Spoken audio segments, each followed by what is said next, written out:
El aforismo está de moda y cabía preguntarse por qué, pero independientemente de la moda de ahora, yo tengo que decir que Ramón siempre escribió aforismos, ya desde que éramos bastante jóvenes. El aforismo en realidad tendría que ser muchísimo más fulminante al estilo de los aforismos orientales, incluso al estilo de los refranes. Cuantas menos palabras y más exactas, más contundencia y más eficacia tiene la frase y en consecuencia el aforismo. Ramón es cada vez mejor en la muy difícil disciplina del aforismo, es cada vez mejor, y que a mí este libro aún me complace más que el anterior, aunque los dos me complacieron mucho porque ya está alcanzando un nivel de plenitud expresiva dentro de la más absoluta brevedad verdaderamente ejemplar. Ahora están de moda y yo creo que casi le perjudica, porque por lo menos dentro de mis amigos era el único que hacía aforismos y los hacía ya hace tiempo. Me he preguntado por qué está de moda y juraría que es por culpa de Twitter, donde el navegante está obligado a expresarse de forma aforística necesariamente, y que eso está haciendo muy popular el género, pero es decir, lo considero un género muy difícil y muy difícil brillar en él.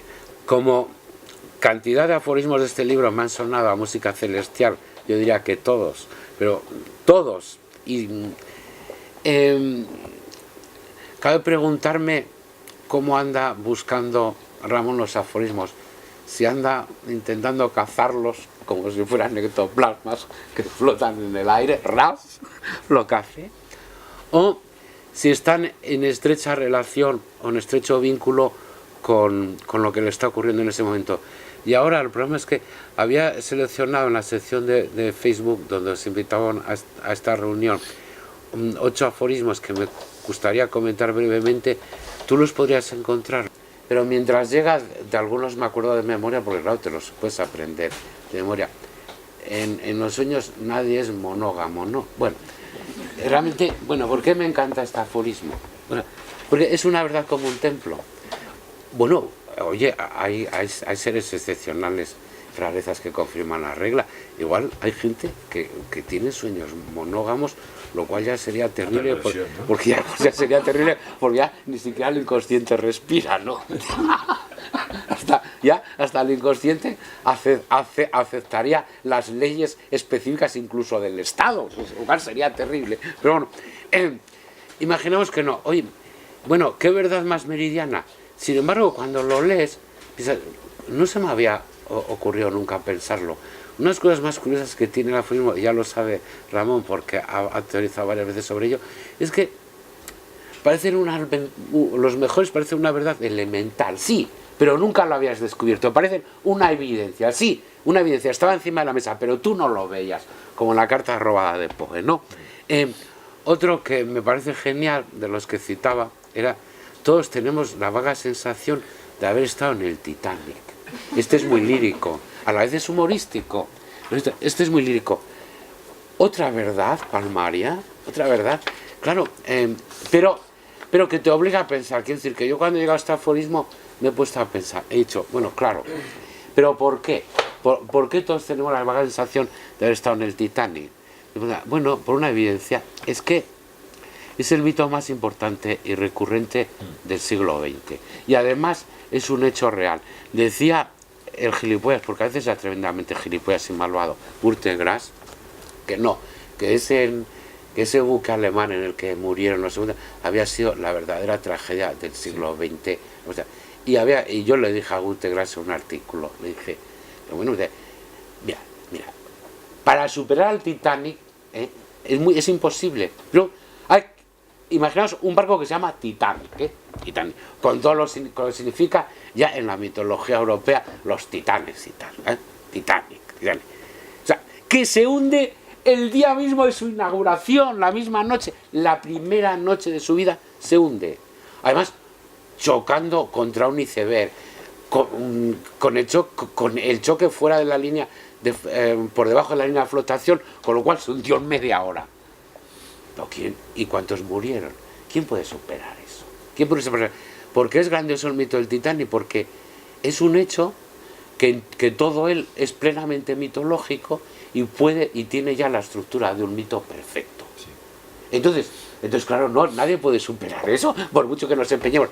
Han insistido tanto en el mito que un poco representa el siglo XX y todo lo que le va a pasar a Europa en las dos guerras, que en realidad va a desaparecer como gran potencia, como la gran potencia que era a todos los niveles, por culpa de las dos guerras mundiales, pero todo parece que eso ya lo está anunciando el Titanic.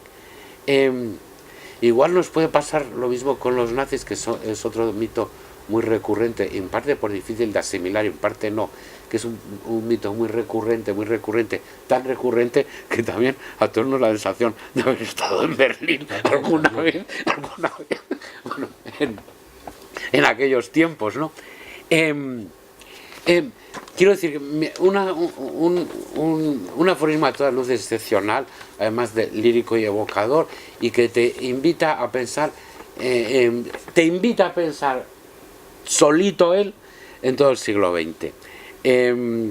Otro muy logrado: no hay que ser envidioso, pero que nadie te envidie resulta sospechoso. Pues que no solo es sospechoso, es inquietante.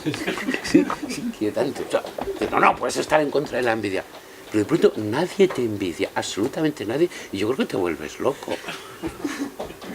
¿En qué te miras si no te envidia nadie? ¿Dónde te miras? Es un momento muy, muy vertiginoso para el ser, digámoslo así. Como Ramón es muy elegante, es profundamente elegante, cualquiera que se haya acercado a cualquiera de sus libros, pues se conforma con decir sospechoso. Otra cosa que observo en este libro respecto al anterior: es más sabio, más contenido y más bondadoso. Rara vez se pasa en un aforismo, aunque todos son profundamente verdaderos y te dejan clavado, no agreden. Que en los libros anteriores sí podía haber alguno que podía agredir, incluso algunos secretos que no ha publicado que agredían muchísimo más. Pero hay una contención profundamente sabia, en el mejor de los sentidos, y a la vez una cierta distancia, que en realidad todo esto junto es lo que caracteriza la mejor ironía. Este coincide con algunos amigos que hemos tenido, y hasta creo saber en quién se ha inspirado. Conocía también a los sinvergüenzas que uno se preguntaba cómo los conocía tan bien. No, sí, me encanta que conozcas a todos los sinvergüenzas de la tierra y a los más de esta ciudad. Pero, ¿por qué procuran tu amor? O tú procuras el de ellos, ¿no? Me he quedado sin palabras. No, muchas gracias, Jesús. Tu presentación muy generosa. Yo, de todas maneras, como yo me dedico a este género lacónico, no me voy a extender, estaría bueno que si hubiera frases muy cortas, después pues habla y no acabará nunca, ¿no? Entonces yo, después hablamos si queréis, pero yo lo que voy a hacer es leer un texto que publiqué como epílogo al final de un libro de aforismos, que no es una definición del aforismo, porque yo creo que el aforismo es muy difícil de definir o imposible, ¿no? Pero es un acercamiento a lo que es el aforismo. Entonces yo lo voy a leer y si os parece después lo comentamos, ¿no? Yo lo titulé El aforismo y digo: el aforismo, cuando es bueno, es una frase feliz, es una verdad irónica, es filosofía cristalizada, es una flecha que da en el blanco, es humor refinado, es una enorme minucia, es la gracia de la brevedad, es ética sutil, es la ligereza de la gramática, es cinismo superior, es un verso irrefutable, es un fragmento lúcido, es la elegancia de la sintaxis, es lo contrario a un mamotreto, es una burla sublime, es un cuento sintético, es una agudeza memorable, es un juego de palabras revelador, es una paradoja inquietante, es una autobiografía de una línea, es una definición inolvidable, es sabiduría lapidaria, es alegría instantánea, es un espectáculo subversivo, es la nostalgia del latín. El aforismo, cuando es bueno, es el erotismo de la inteligencia. Muy bien. Entonces, gracias. Es un poco un acercamiento a base de acumulación de qué es, porque en el fondo es muy difícil definir qué es un aforismo, en dónde reside su magia. Yo creo que el aforismo, no sé con quién he hablado antes, para mí, el aforismo que a mí me gusta, porque no es la greguería, que no es la metáfora, que está muy bien, ¿no? Pero para mí el aforismo está muy relacionado con el pensamiento. Una filosofía de bolsillo, si quieres, o presocrática, que hemos hablado antes, ¿no? Sí. Pero la filosofía, lo que pasa es que no es filosofía en el sentido de que no es sistemática, no es dogmática. Entonces está también, se toma todas las libertades de la poesía. Es decir, la poesía, por ejemplo, es un género, bueno, la literatura, que se toma muchas libertades, Permanentemente. constantemente, para ser expresivo. Entonces yo aplico, creo, que cierto tipo de aforismo aplica esas libertades de la literatura para expresar bien un pensamiento, sin hacerlo aburrido, sin hacerlo dogmático. Entonces yo no sé muy bien la dosis, cuánto hay de pensamiento y cuánto hay de literatura. Yo creo que la inteligencia y la buena literatura siempre tiene una parte de humor, porque el humor es un tipo de inteligencia comprensiva de la realidad. Si te quedas solo en otros aspectos, creo que te pierdes aspectos importantes. Entonces aquí, por ejemplo, en España, pues tenemos a Cervantes, ¿no? Maestro de la novela. Yo creo que todos los autores así verdaderamente grandes tienen claro, hay muchos tipos de humor y hay muchas dosis, más o menos, pero yo creo que el humor es muy importante para contar la realidad, para contarla bien. Yo a veces pienso que igual la valoro demasiado, porque yo es que el humor, en mi caso, en el terreno, lleva un poco Yo tengo, yo tengo una respuesta que estaba incluida mentalmente en la presentación, pero santo el cielo. Eres una persona con un gran sentido de la gravedad. Sí. Y las personas graves, en mejor sentido, tienen un gran sentido del humor. Es que una cosa no está reñida con la otra, ¿no? Y en ese sentido no es un humor ligero, aunque lo parece. Pero si lo parece es también algo de agradecer, porque un humor que resulte pesado, ¿quién lo aguanta? Vamos. No. Hay humores aburridos. Sí, claro que tediosos. Sí. Y monstruosos también. Todos los aforismos merecen la pena, algunos especialmente, claro, donde hay aproximaciones a todos los niveles de la vida y la reflexión, pero con una brevedad, salvo algunos, una brevedad absolutamente ejemplar, ¿eh? La mayoría de los aforismos son de una frase o dos, de una línea o dos.